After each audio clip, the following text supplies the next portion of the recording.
So we are doing great, and we have 5 people in the waiting room. So I think I'll just start, and I'll say that I met you.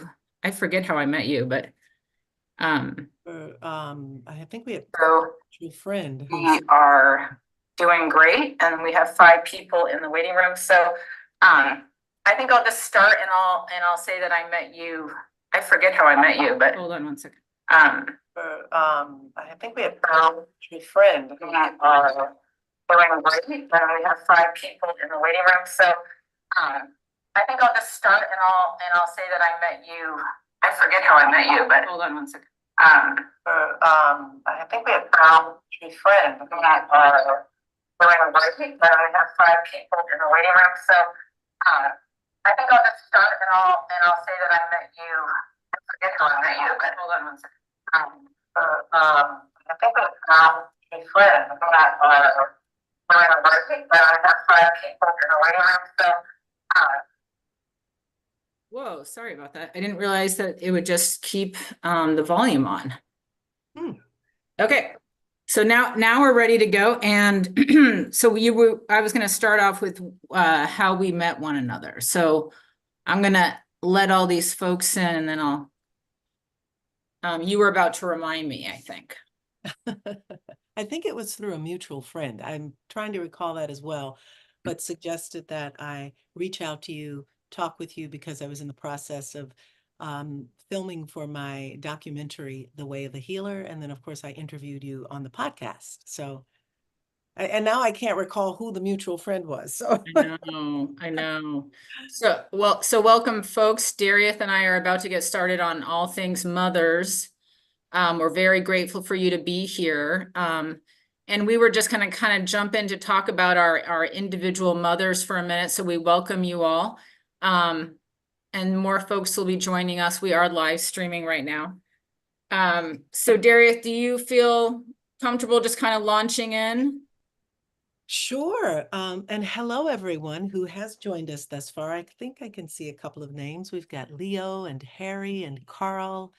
Oh no, Leo, that's you. Sorry. Oh no, there's a Leo Garver. There we go. And Sean, welcome everyone. And this is an extended welcome to anyone else who joins us via live stream that we may not see and in the recording. And Leo, thanks so much for inviting me to have this really powerful topic about our mothers and, of course, the passing and what they meant to us. And I guess to a large degree on death and dying, which, of course, is such a big topic, but one that, having had what I would define as one of the most profound experiences, witnessing my mother's death and being with her in her transition, has taught me so much about life and living, and to to have someone who you were so very close to leave in such an incredible way with sovereignty and dignity and in her own way,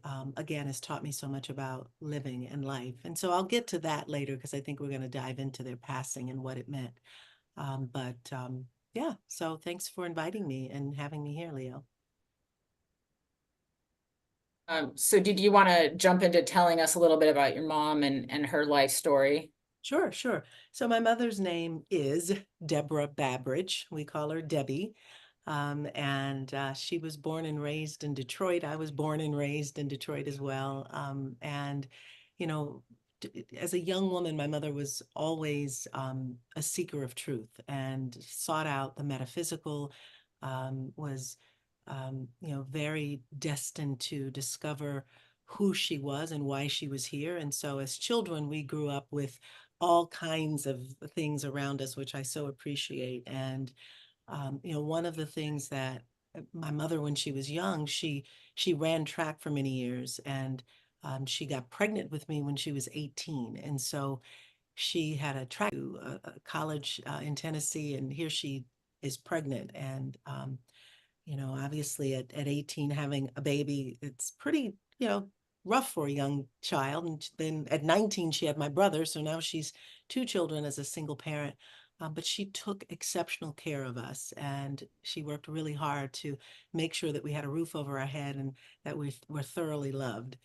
And when I turned 5, my mother became a Buddhist and practiced Nichiren Shoshu Buddhism for many years, and was just a real peacemaker. Everything about her was about world peace, and how do we love one another and love each other and love ourselves in such a significant way. So, my mother was very woo, if you will, as I grew up. And my grandmother, on the other end, who also was very instrumental in raising me, was very structured and very defined. And so I got this dualistic childhood from two incredible women, both teaching me a lot. And, it afforded me an opportunity to grow up as a woman who really honored and adored my mother, for a lot of different reasons. She went on to have my younger brother, so she raised the three of us, and we're all very close. And I love her tremendously. I love the human that she was, and the spirit that she is, and the lives that she touched. Her passing was December 29th last year. And I guess I'll save some of that experience for later, but I feel her even more now. And we are closely connected in the spirit realms, if you will. And that has been such a delight to know that that is available, I believe, for all of us, for people who have crossed over. And so, yeah, that's a little bit about Debbie. Okay, I'll jump into my mom, but if something I share triggers some memory of your mom and her life as a mother or as a woman, just feel free to bounce off that. So Jennifer Russell was my mom, and her family was Jewish, and her family had kind of gone underground with their Judaism, so they weren't openly Jewish, but her father's side of the family was Jewish. And so I grew up in a Christian family that my mom always had this strong connection with Judaism. And it was after she passed that I found out my cousin had done all this genetic work and had done a conversion and moved to Israel. And I just found out that my mother's strong draw to Judaism, despite she was a Christian minister along with my dad, that all those ties to Judaism really seemed to shine through after she died. But when she was raising us, she came from a family where women were not encouraged to have an education. They were encouraged to be homemakers. And so it was a family that really just made the men kind of have a pivotal position of power in the family. And so she was the only woman to get a college education in her family. And so when I think back to what her family allowed her as far as developing her own inner voice and authority as a woman, when her brothers were given like pivotal roles in the family business, my grandfather had a real estate company. So it was interesting to grow up with a woman that I think really tried to imbibe in her daughters. I have a half brother, but she tried to imbibe with us a real sense of that girls can do anything, right? That you have the power to do anything. And so as a kid, I would go around with like a shirt on that said, a woman without a man is like a fish without a bicycle, right? It's just, she was a real strong feminist, but I think because of the traditional values, she kind of like stuck it out with my dad, and I think probably did more housework and more child work and all of that than my father, even though they both got Masters of Divinity degrees. I do think it's interesting that you talk about your mom being about trying to help the world and share like a holy perspective of the world, because my mom dragged us to India when I was a child, and really was all about like not traditional Christian ministry stuff, but she was about kind of dragging us to like a shelter where people were homeless, or like different things in India that had to do with like AIDS victims and stuff like that. So she was always kind of teaching us in the Celestine prophecy. There's this concept that each parent gives you a message, and you're kind of screwed if the messages conflict. But my mom's message was treat the other as yourself. So I would always wake up with like Bosnian refugees in our house or Ethiopian refugees in our house. And I'd be like, our house is chaotic. Why are these people like cooking food and living in our living room? But my mom was just all about it, because I think she really came up against came up against a lot of authority in the world of men. She had a career in a very male dominated profession. And I saw her struggle with that, with finding a voice and finding leadership in her power. She, she like worked at churches where historically it was just white men that had led. And so it was, significant for her to lead, but then she also led in such ways that she tried to encourage diversity. She had us print out shirts that said like "Stop Apartheid in Africa" that we would sell. Like she was just really obsessed with social justice and everything. Yeah, so I could talk about her forever, but I do think that looking back now on her life, I have more clarity about, wow, like just some serious tough things that I think weren't really allowed to be talked about in the family or whatever. And when I think back to her saying to me, your father could have done more, and she was talking about child rearing and like, babies and diapering and cleaning, who knows. But I thought how nice of her to say that, because me and my relationship, I would say you're not doing your end of the bargain, or you're not helping out with the kids or whatever. But I think she was such a diplomatic character and such a nice person, almost to her detriment, that her way of complaining was to say your father could have done more. So that just kind of wraps her up in a bubble. And she sounds so lovely as a woman of obviously great strength and commitment to exposing her children to a variety of different things, which as a parent, I certainly believe that is our responsibility. And I feel as though my mother did the same thing in as many ways as she could. I mean, we grew up very poor in Detroit, and for a single parent with two kids at 18 and 19, she did her level best. But it's interesting when you're a child that you don't realize that. You don't know poverty until there's something you become old enough to understand that. And I can remember really the first time where I think I had some association with the lack of money, and I'd asked my mother if I could get a pair of Jordache jeans. I was in middle school, and that was like the thing to wear back then.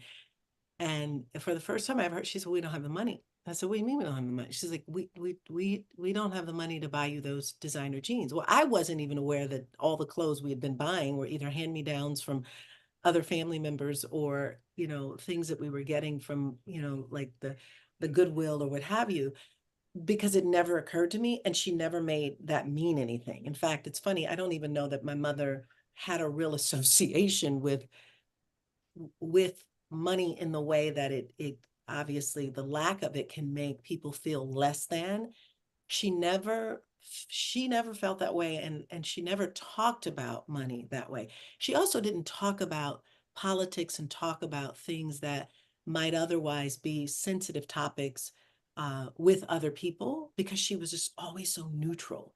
And all of my friends would say, does your mother ever get mad? Does she ever get angry? Have you ever had a spanking or a whooping, or does she even scream? Like I remember saying, because she was just always this very peaceful energy amidst what probably was a lot of chaos. And like I said, as a child, it wasn't apparent until I got to be old enough to really start to understand and see how things were. And so, you mentioned about one of the things that your mother would always say. My mother would always say, you get what you focus on.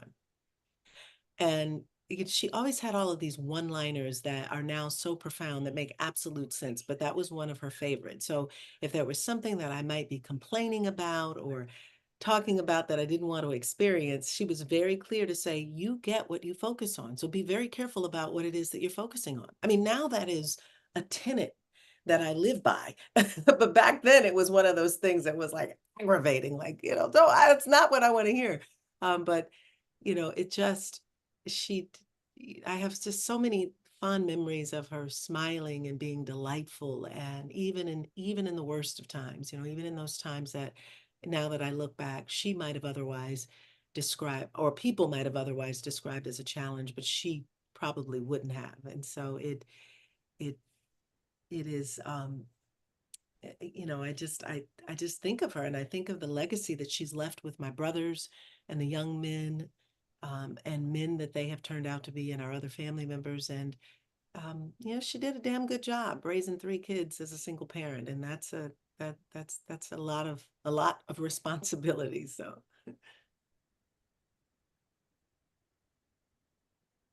Forgot my tissue, so I'm just a little sniffly. I was trying to think about, I don't know if this is coming up for you, but it's been 12 years for me. So if I could go back now and give her an update, I would love to say, you know, Mom, you took us to Anne Frank's hideout, and you took us to Masada, and you took us to Yad Vashem, and you took us to Auschwitz, and you always took us to like this Jewish like movie theater, like little movie theater in Maine when they moved there. And I don't know, there were so many things that were just so Jewish about my mother. She would always say like Erlichta, which is like Yiddish for like lighten up, and just, all these things that I think my dad teased her about, but I would just like be so grateful to tell her, like, I think that draw to Judaism really represented some part of your genetic heritage that the family couldn't be open about. Their names were Stern and Fleischman, but I think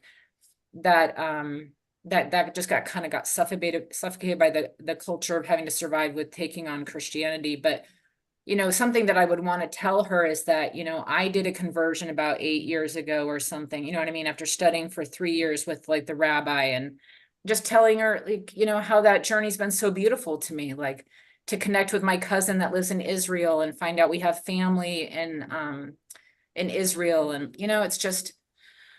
it's something that I would love to share with her so that she knows maybe that tie to Judaism was real. It really mattered. It's part of her history. It's part of her genes, and that we kind of found out later after she passed. And my grandma made some comment that felt kind of anti-Semitic to me afterward, where she said, "I guess I married a Jew," and she kind of snickered, and because she was talking about my grandpa once, and I was like, "Yeah, I guess you did." yeah. Just like, but so what would you love to tell your mom? I know it's only been a year, but is there something I mean, you may feel like you have that connection now. So Oh, wow. It's part of, my mother's passing, frankly, occurred at, for me, what I now know was this awakening that I've been experiencing over the last 2, 3 years. I don't happen to believe that you awaken and you're awakened. It's an ongoing process. And so her death um, really brought a lot of deep level understanding about living, and living in ways that I frankly had not even considered. And the night after she passed, she was so very clearly with me. I was laying in bed, and I could hear her and see her. And she said very clearly, "It's not that serious." And having heard it and thought, and like at the time, I couldn't put it together. I'm obviously mourning, but it felt so real, as if she was right there. And I now understand what she was talking about. And so I said all of that to say that if I had to say something to her, and I say it to her now all the time because I feel as if but if I literally had to say something to her, I would probably say, I understand that now, that life is a beautiful journey, and that there are, that we make it what it is. And I mean, and she was a firm believer that we are the creators within our own creation. And so as part of that, I believe that was what she was saying to me. I now get it. And I think part of me would want to say to her, it's okay. Everything that you've shared, you may not have thought I was listening, but I was, and I am. And I so I appreciate that even as a child, you talked to me like I was an adult, and you shared with me um, philosophies and ways of being and information that um, she couldn't necessarily maybe share with other friends who were staunch Christians. And so she chose to share it with her children, and with the people who were closely aligned to her way of being.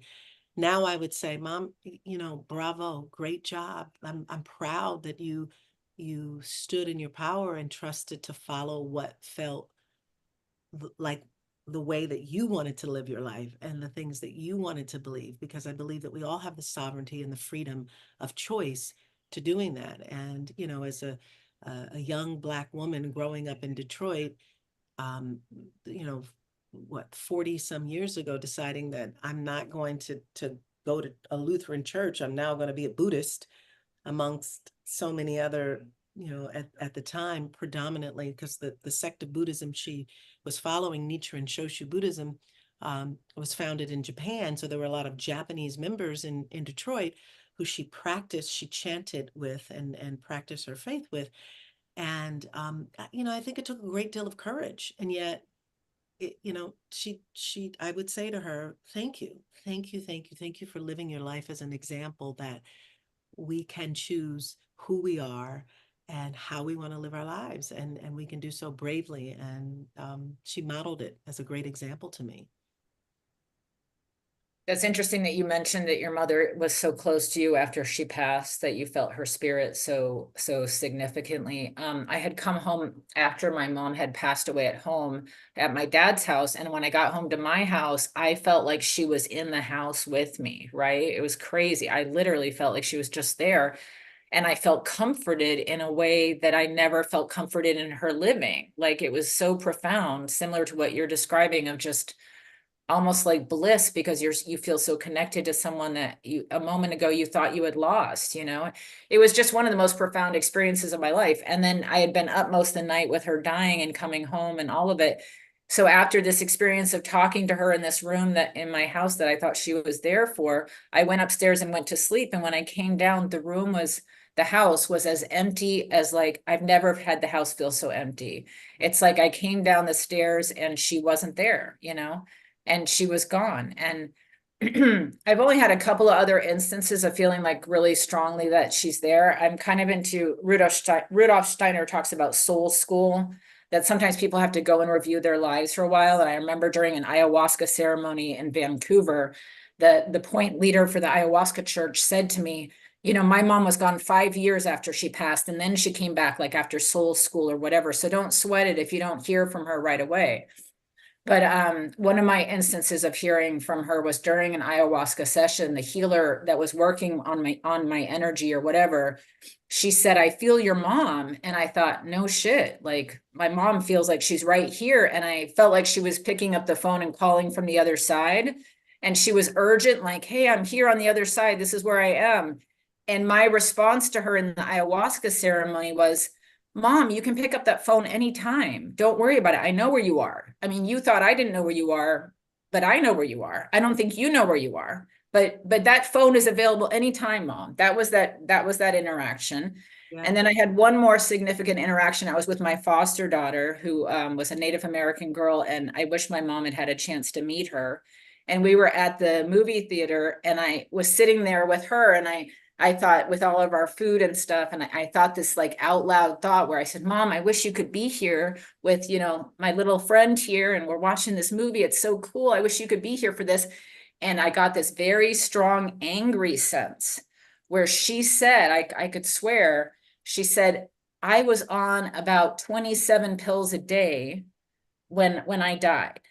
And the voice said to me, "That was enough pills for anyone. That's not living."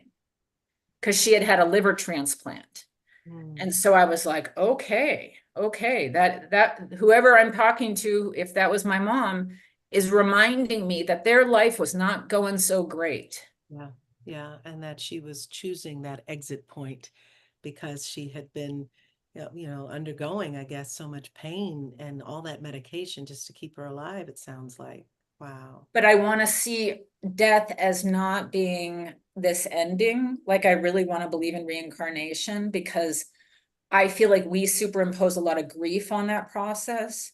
But the other thing that bothers me is I feel like in our culture, we don't talk about death. I feel like in Latino cultures or other cultures, we would honor the mother ongoing, even after she's passed. Yeah. So I get frustrated in that I think we often kind of just forget about people.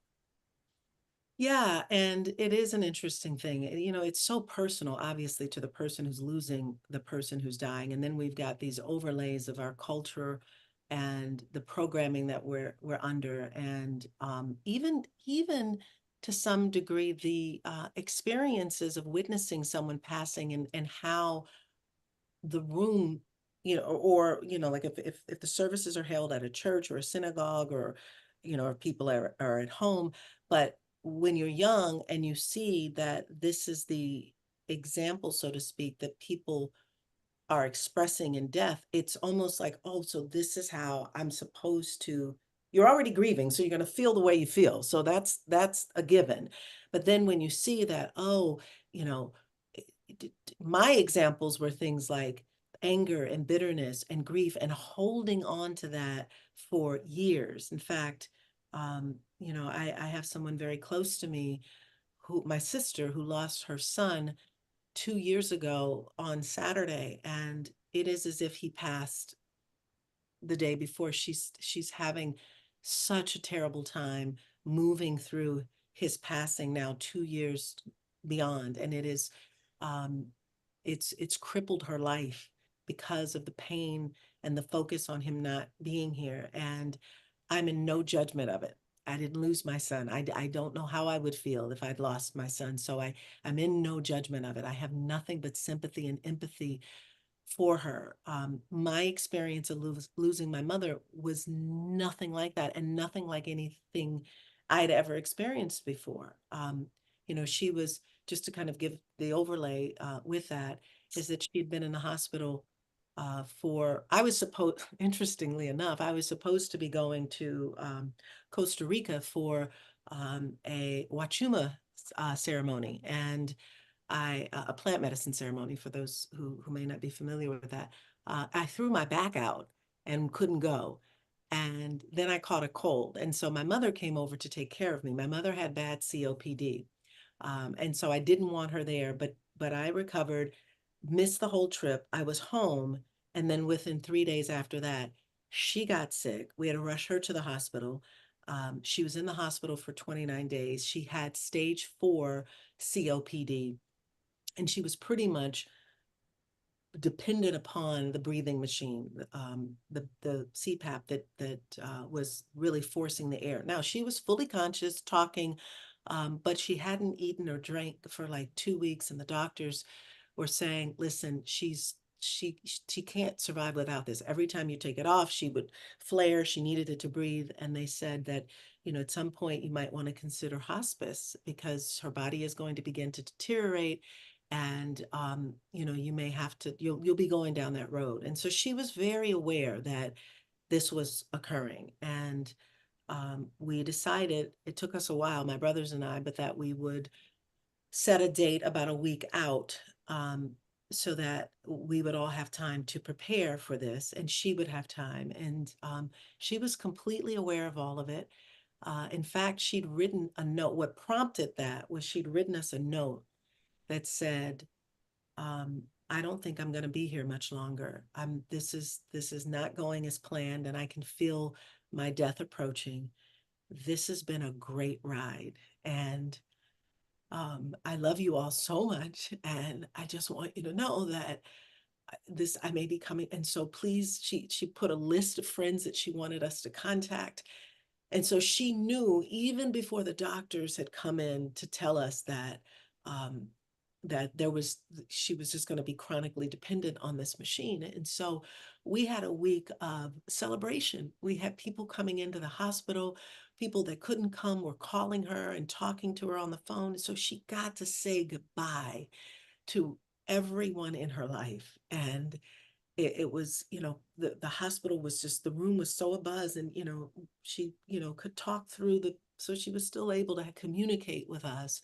And the night before she was to pass, my two brothers and I were sitting there, and my son was on a flight to come in, and it was just the three of us sitting there. And she looked at me and she said, "Can we just do this right now?" And I said, "Mom, because basically do this would mean to turn off her machine, and then they would begin giving her morphine so that she could gradually go to sleep and then eventually transition." And I said, it's 9 o'clock at night. There's nobody here. We can't do this. We'd had a lovely conversation. My brothers and I had videotaped it. We were laughing and crying, and we were talking about our memories, and, and yet we knew the next day at 11 o'clock, we were gonna have to turn this machine off, right? Like you're sitting here having a full-fledged conversation with your mother, but the next day you've got to turn a machine off, which is gonna cause her to expire.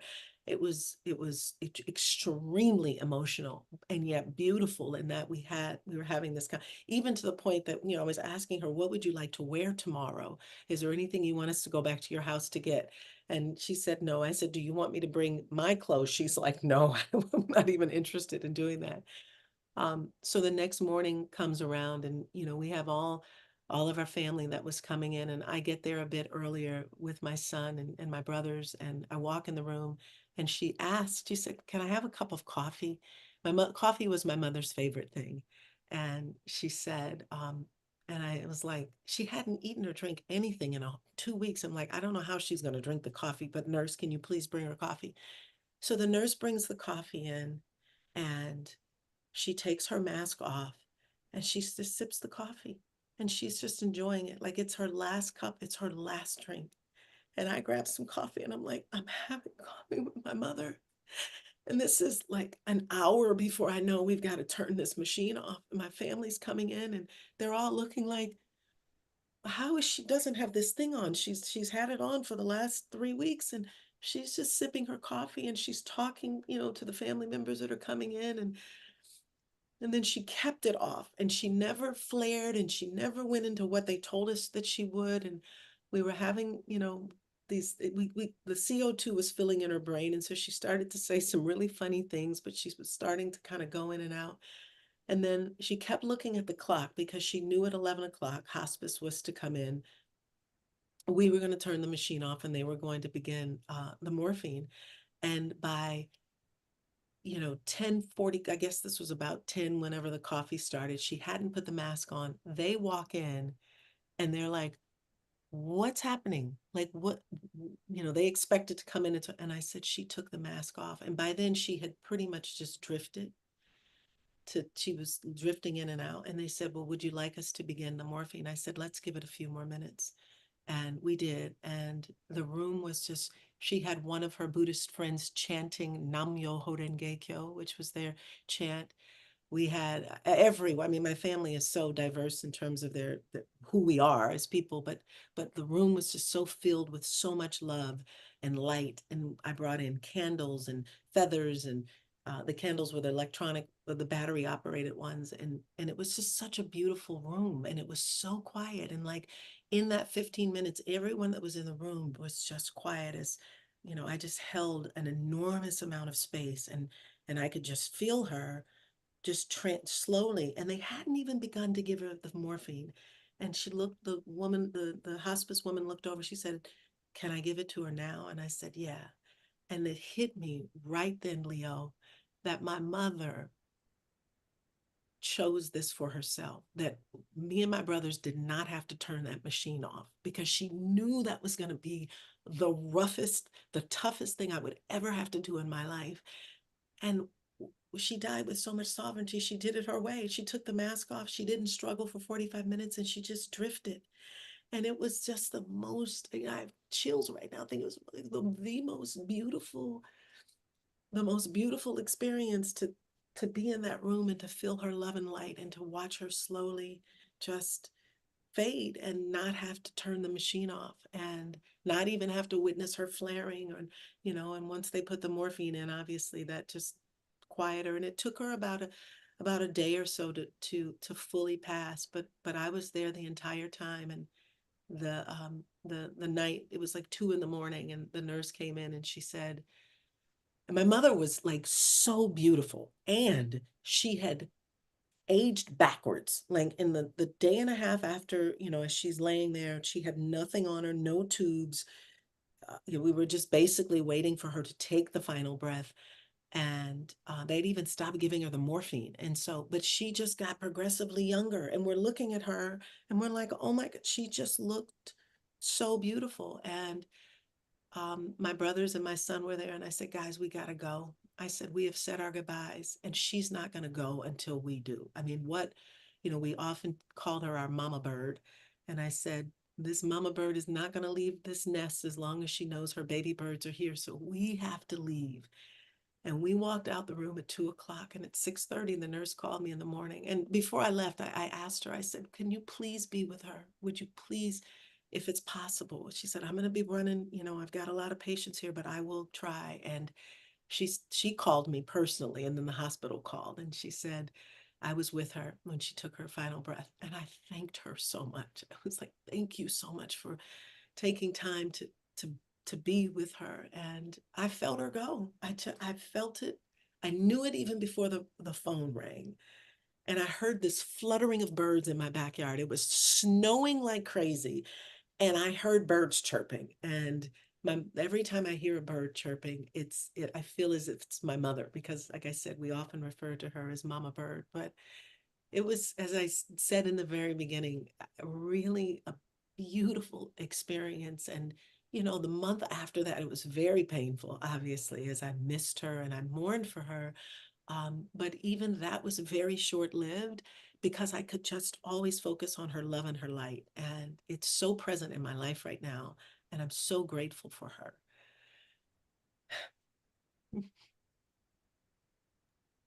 That was just really emotionally moving, and my other thoughts were not related to something like as special as that, but I kind of wanted to reference it before we like open up the conversation soon for other folks who may have questions or comments on what we've shared. But for me, like in Judaism, in Kabbalah, supposedly if you like lose a parent and you've had a child, you're allowed to study Kabbalah after 40, but you need to have lost that, like one of those vessels you crawled out of, right?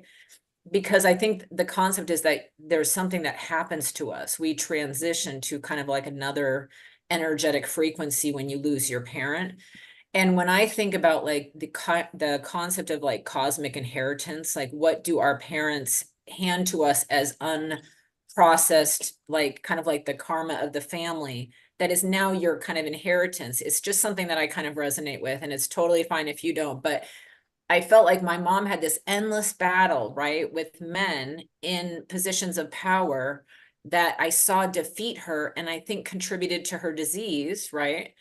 And I've got this like chronic autoimmune disease like that makes my muscles weak and so forth. So very similar, kind of like struggling with like a health issue kind of thing.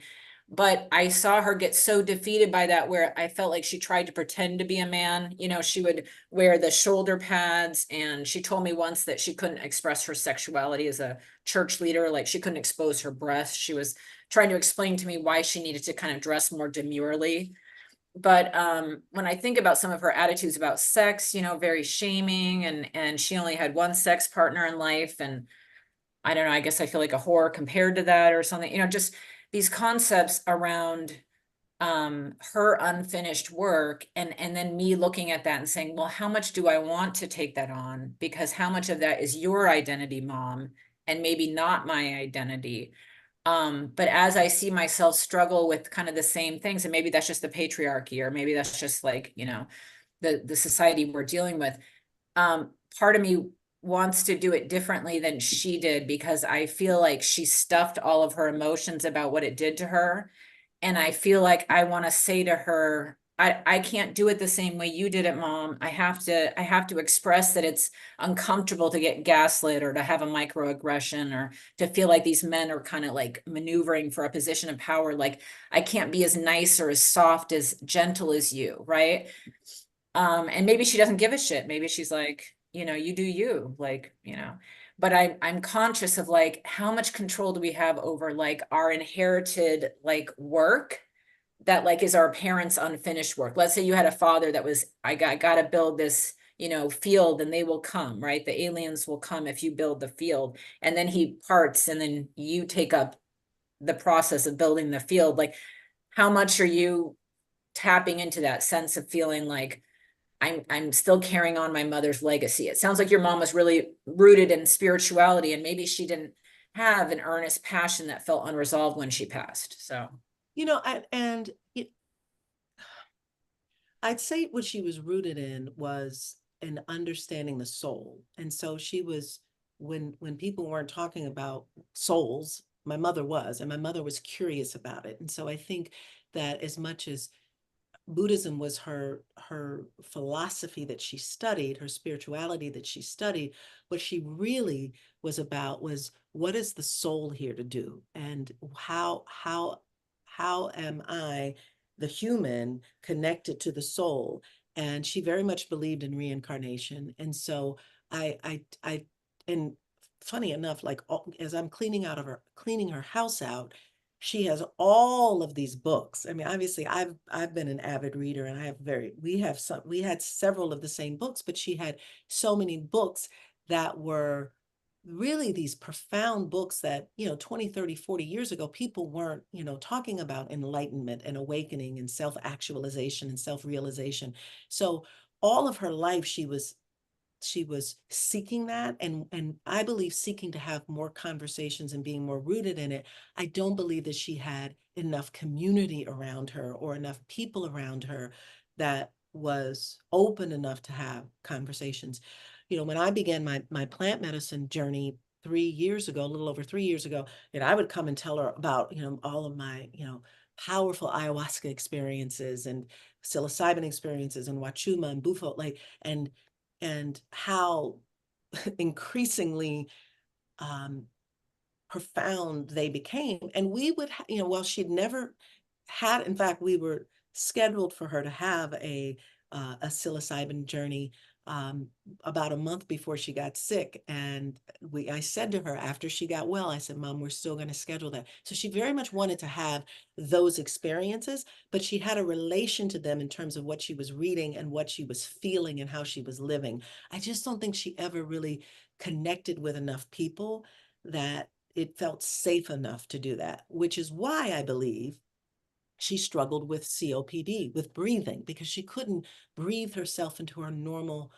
She could at home, and as she got older, she became more isolated and less going out, because physically it was tougher to do it. But I also believe that part of that was like the cutting off. Like if you're having trouble breathing, you mean you're cutting yourself off from your life force to some degree. And I often question if that was because when you brought up about your mother's illnesses, that might be related to her relationship with men, I think that to some degree that might have been the case with her. What I will tell you as it relates to our connection, and I don't know if this answers what you mentioned about like the cosmic relationship that we share in terms of like from lifetime to lifetime. And this is again, if you believe in reincarnation and what that is, that I'm truly aware that my mother was the perfect vessel for me to come through as I have been on this awakening journey and this soul path. And I knew that from my third ayahuasca experience and probably a fourth or fifth um, psilocybin experience, where I felt her essence from multiple lifetimes ago. It was as if I felt into, she was very present in those journeys. And it was like I was traveling through time through her reincarnations, and that we had had multiple connections in previous lifetimes. And it was, and again, I'm sure we can riff all day long about our plant medicine experiences and what we get out of them, but that was so profound. And I can even remember one that I had that was almost me sensing her passing. And this was probably about a year and a half before she passed. But I felt very much that the time was coming, and that it was nearing, and that this beautiful woman was here to obviously usher me into this life plane and this life existence, but that we've had multiple existences together over and over and over again. And so I trust that that will just continue going forward. I mean, I don't know, maybe next lifetime she'll be my daughter, who knows? But I really sense that. And I'm really grateful for my experiences with medicine, because I believe, also had a lot to do with how I experienced her death, and that there was some ease and flow and grace in me understanding her transition, and the larger picture of when a soul passes and its purpose for transitioning and its purpose being here. And so now I've been able to incorporate that in my experience of her passing. Yeah, I wonder if the way you seem to build a village to protect your ability to express your beautiful spirituality and however you want or need to express it. It seems like building that community that your mom didn't have or whatever to fully express her beautiful spirituality. I kind of connect that to kind of what I said about my mother and but wanting to do it different than she did, but at the same time carry on her dream as much as I'm able, and take responsibility for the part that's maybe the part that I'm inheriting, but also kind of distancing myself from, I feel like my mom and I had a kind of an enmeshed relationship. So in some ways, I feel like even in death, I kind of have to be like, no, mom, this is my life, right? You had your life. But it's almost like I'm speaking to the lower level of her spirit, not her true soul, but just like maybe some lower energy there. There was something else that you just said that really struck profoundly as far as the medicine and that kind of thing. And I think what it brought up for me was this time of death and this time of birth feel like the most important times in our lives, right? Where we're coming in and out of a portal or whatever you believe, but this was the vessel that you were connected to. And for me, there's something more significant because like women have your mitochondria goes back to the original Eve, and that can be traced that the mitochondria of your grandmother and your grandmother's grandmother and back to the original woman. So I really feel like there's a connection there that I don't personally have with my dad, where it's just so primal, right? It feels so Cancerian. It feels so mushy and crying, but like suckling and like milk and like having your forehead get stroked when you have a fever, and so I just think there's a real power there between mothers and daughters, just a real. Absolutely. It is the quintessential relationship of divine feminine expressing itself and expressing itself to another divine feminine, its daughter, right? It's different in many ways. And you're right. I mean, I didn't, my father, wasn't in my life. And so I don't necessarily I don't have an association there. And I don't know that if he were, that I would have that I have so closely. So the way that you put that, I think is so, and we are so connected, right? The 9 months that we spend in our mother's belly, and then the soft caress and the love and the care that goes into taking care of us as babies, and then of course being with us as we grow older is so vital and so important. And obviously there unfortunately are people who don't have those experiences, and yet we still have that connection. There's still something to be said about the innate internal exquisite experience that a mother and her daughter share that I don't even know that you can find proper words for to No, it feels indescribable. But what you said about how your mom may pop up as your daughter, it's like I really want to believe that, right? Because I miss my mom so much.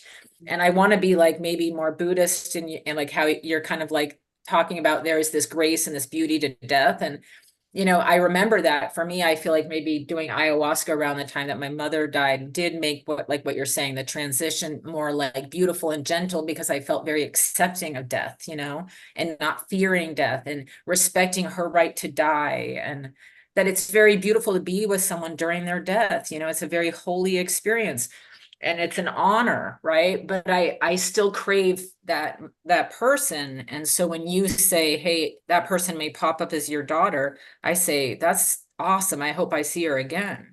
Yeah, well, I happen to believe you probably will. Like I don't know that the human will know that this was a previous experience in a previous lifetime.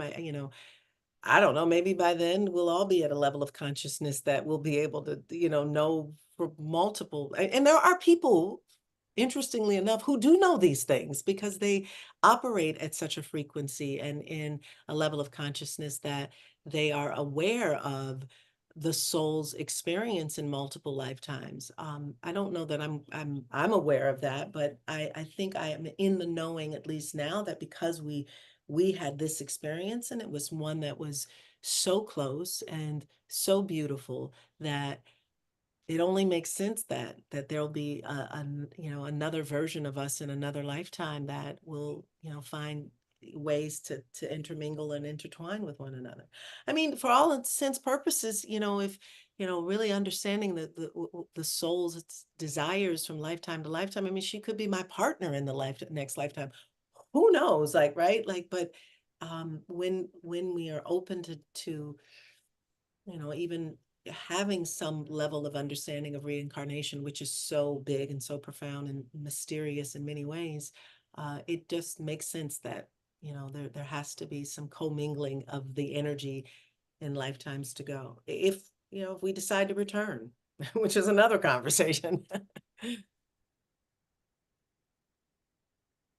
Oh, I think you're on. Sorry, do you feel a sense of not being protected, like being protected less because she's gone? It seems like, you're her firstborn child, like, or do you feel like, no, I'm letting someone move on in the cosmic circle and I'm not less protected because mommy's not here?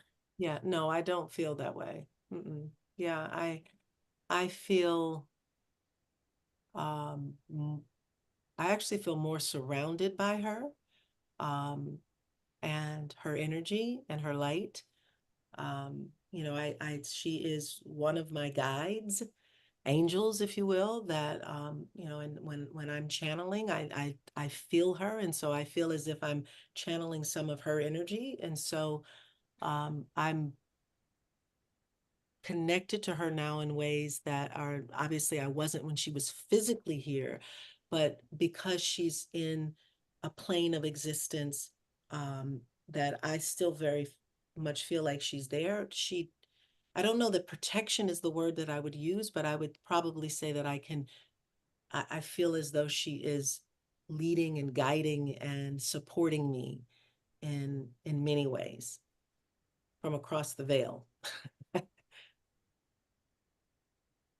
Hey, well, I feel like we're getting to the end of our hour, and I know we started a few minutes late. We had a few technical problems. I apologize to folks, but if there's anyone in the conversation in the audience who wants to speak up with a question or a comment, I feel like we could go over about 10 minutes. So but it sounds like we got some feedback from Carl, who said he had to jump off, but he really seems like he enjoyed the conversation.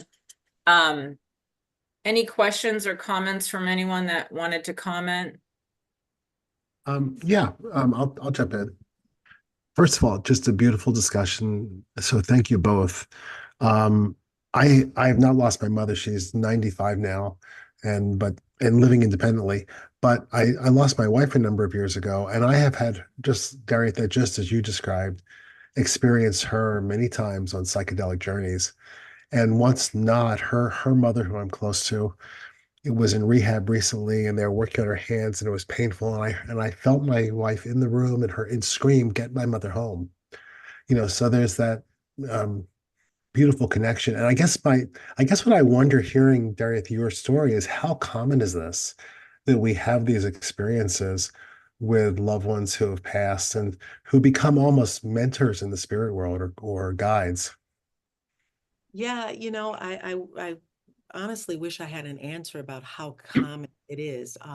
Obviously, I'm only a year and a couple of months into this experience of, I have absolute knowing that she is very much one of my guides. And I feel her. I associate with it, particularly when I'm channeling, and often I'm not channeling with any, I mean, I'm just channeling and meditating and praying. And, I've had a couple of psychedelic journeys after her passing, and she wasn't present in those. But she has been more present in my everyday channeling, meditating, what have you. And as I have come to talk with other people who've had very similar experiences that you and I have had, Harry, I think it's a two-way street. I think one of them is that you have to be open to receiving Right. their energy, right? And that they also have to be open to be giving it, and that soul wants to be around as a guide, offering the guidance. But then it's also about getting to a level of um, consciousness, I guess would be the word that I could use, or awareness that they still exist. They're just not in the physical plane. And so because we're not caught up in wanting them in the physical plane, but we're available to receive them in a plane that exists outside of the physical, we're still very much receiving some form of data or communication. Yeah. Yeah. Beautiful. Thank you so much. Yeah, thank you for chiming in your question and for being here. Anyone else? I see we've got Maria and then Leo and Sean. Love having you all here. Thank you.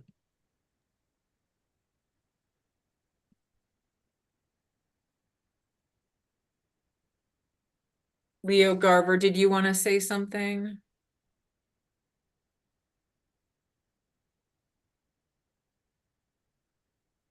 I think you're unmuted. Maybe not. Yeah, I mean, I feel like for me, this has kind of opened up Pandora's box. I was nervous about how this was going to go. And I was telling myself I was nervous for all these other reasons. But I think if I'm honest with myself, I'm nervous because it's such a sensitive subject. But this has actually been very helpful for me. It's actually given me actually a lot of positive, I think you have a lot of positive energy, Darieth, and like, I think you just possess a lot of discernment that I admire, because I feel like a lot of people get so hung up in the psychedelic community that they forget their other responsibilities. And I just feel like you're good at saying, you said earlier in the talk when we were discussing the books your mom had, which brought up for me, like, sometimes I feel like after someone passes, we're going through all their stuff and we find different parts of them we just didn't even know existed. But you were talking about all these books your mom had, and it just made me think about like how sometimes, the someone's religious perspective, might be different than ours. But I just think it's healthy to have these conversations and to understand that the way you are about psychedelics for me is very empowering, because I feel like you're saying, look at all these beautiful books my mom had, right? She may not have had psychedelics, but you can get to a transcendental state. And that's what she was open to. And that's what she was connected to, which we're kind of like arguing about, like, oh, this person's getting it from acid, or this person's getting it from, meditation. And, and it's like, you can get there from all these different perspectives. There's so many paths to experiencing a self-actualized, self-realized, awakened, enlightened, whatever term you want to use for it. I just think that psychedelics and plant medicine are the fastest path. But whether it's Kundalini or yoga or breathing or exercise or music or, countless ways. And, it's my mother. I certainly know that through chanting, because it's so rhythmic and there's a lot of breath in it, and it's the consistency. So even to be in a room where there's hundreds of people chanting is very powerful and melodic in many ways, but also, highly highly energetic and high frequency. So I know my mother was experiencing that. My mother obviously read a lot, but I don't believe that you can think your way into enlightenment. And it's not something that is in the brain, right? It's an experience that the soul is having here in the physical human body. And my mother sought to understand that and read a lot about it. All the things that we talked about, we never talked about that. And that's why when I went back to look at all of her books, like she introduced me to Wayne Dyer, to Esther and Jerry Hicks, to, all of these people who and Wayne was, I believe, consistently channeling something from a higher place. And so she was aware of those things, but I don't know that she was necessarily actively engaged in at least the experience that I know to be this path of awakening. but she was so close to it and so close to the understanding of it. And, you know, that's why I said I so appreciate that it was her by which I got to move through this, because at least I had those raw materials around me, and a mother who was possessing so much light and love, that it made it very easy for me as I stepped onto this path to fully embrace it and to fully embody my own awakening. And so she very much was laying the groundwork, although I still obviously had to do the work. And as you point out, I mean, for me, I would say that definitely my experiences with plant medicine were the rocket fuel to it. But you know, now like I don't even need to be with plant medicine in order to have this ongoing experience of what I would call this integration of my inner child, my human, Darieth, my soul, my master, myself, my higher self, and source, God, whatever you want to call it. And like for me, it's all about integrating that. And you know, obviously, I know many people in the psychedelic community and plant medicine community, and I think we're all experiencing it. It's a profound experience, and not everyone even uses plant medicine to discover their soul, or discover awakening. I mean, for many people, this is about getting through whatever the personal, real trauma and drama and struggle that is happening in their life and everyday moments. And so that in and of itself is a journey, right? And so we're witnessing people who are in any particular phase, you know, beginning to shed their ego, beginning to open themselves up to higher levels of consciousness while still being human and dealing with all the shit that we have to deal with. So there's a variety of, you know, experiences that people are having as more people become familiar with psychedelics. But I think there's, like anything else, a great deal of grace, um, and understanding and responsibility that has to be um, incurred when someone begins their plant medicine experiences, because it can open you up, as we all know, to a variety of different things, and it can also be the catalyst to the most profound awakening that you do experience in life. Yeah, just one last thought for me before we end, and then I'm open to any more questions before we end. But what I was thinking was, when you were talking about full acceptance of like understanding why your mother was your mother and just accepting that gift, or accepting the reasoning or the truth of that connection over many lifetimes or what have you. For me, it feels like sometimes our greatest work is to come to terms with understanding or acceptance, some like a word that combines understanding and acceptance, where we accept why a person was our parent or whatever. And then if we can accept that, I think sometimes we can have like forgiveness for like maybe if they weren't the best parent or something, but like maybe our path was about having this difficult parent, as hard as that is to accept, because we want to look for like a just universe that makes sense, right? That appeals to the rational mind. But I think the spiritual mind would say, so what? This was your parent, right? And they got their parent, and their parent may not have met their needs. And Right. so, you know, but can we accept this person as this was the vessel you came through for a reason? Yeah. Well, I'd say that is it. It was for a reason. It obviously was for a reason, and what we make of it is what it will be. You Totally. know, as my mother said, you get what you focus on. Like Totally. what Yeah, yeah, like if you define that experience as being, oh my God, I had the worst experience with my mother, or you're, you know, highly focused in some low dense energy in this 3D experience about all of the pain and trauma and drama that you experience with someone who's long since passed, and that moment is long since passed, you yeah, are reliving it in the now moment. yeah. Thank And you. Yeah, that is the choice that we all have. yeah, But we also, you know, I also believe that we make meaning of things. You know, what the meaning that we give to something is the meaning that we have for it. And so if we want to continue to drag the stuff up from the past into the present moment and make ourselves feel bad about it, and then say it was her fault, right, my mother's fault, right.